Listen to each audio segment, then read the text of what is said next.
Hello everyone, welcome back to my channel. আশা করি তোমরা ভালো আছো আর আমিও ভালোই আছি। তো আজকে আমি দেখাবো আমাদের তাথই সোনা অন্নপ্রাশনে যা যা গিফট পেয়েছিল সেটাই তোমাদের সাথে শেয়ার করব। তো প্রথমেই ছিল একটা সুন্দর শাড়ি। এই শাড়িটা ওর মামাবাড়ি থেকে দিয়েছিল, যেটা ও পরে মামা ভাত খেয়েছিল। তারপরে আরও সুন্দর সুন্দর জামা ছিল, আর তারপরে ছিল সব সোনার উপর জিনিসগুলো যা যা আর কি পেয়েছিল।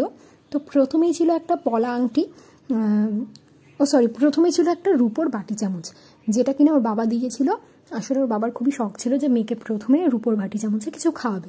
তারপর ছিল পলার আংটিটা, যেটা সাইজে খুবই বড় ছিল। এটা আসলে ওর তো হবেই না, এটা বৌদির হবে। আসলে ওটা বৌদের মাপেরই ছিল। তারপরে অনেক রাধাকৃষ্ণ ঠাকুরের লকেট পেয়েছিল, রূপোর চুড়ি ছিল, আর তার সাথে চেনও পেয়েছিল অনেকগুলো। আর ওর বাবা দিয়েছিল হচ্ছে একটা সোনার চেন, যেটা আমি ভিডিওতে তুলতে পারিনি, আসলে একটু ব্যস্ত থাকায় আমি সব ভিডিও ক্লিপগুলো তুলতে পারিনি। আর বৌদি আমাকে সবই বলে দিয়েছিল যে কে কোনটা দিয়েছিল, কিন্তু আমার মনে নেই। আসলে এই ভিডিওটা আমি অনেক দিন পরেই তোমাদের সাথে শেয়ার করছি। কিছু সমস্যা থাকায় আমি এটা এডিট করতে পারিনি, তো একটু পড়াশোনার চাপ ছিল আর কি, আমার সামনেই পরীক্ষা ছিল তো তার জন্য। আর এদিকে ছিল আরেকটা রাধাকৃষ্ণ ঠাকুরের লকেট, আর তারপরে ছিল আরেকটা রূপোর সোনার রাধাকৃষ্ণ ঠাকুরের লকেট।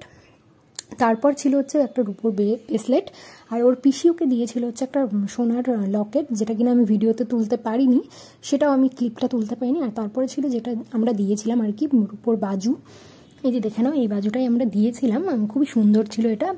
আর রূপোর বাজু মনে হয় ও একটাই পেয়েছিল, যেটা আমরাই দিয়েছিলাম। আর হচ্ছে তারপর ছিল হচ্ছে একটা সোনার টিকলি। এই টিকলিটা ছিল খুবই সুন্দর দেখতে, যেটা আমি খুবই লাস্টে দেখাচ্ছি।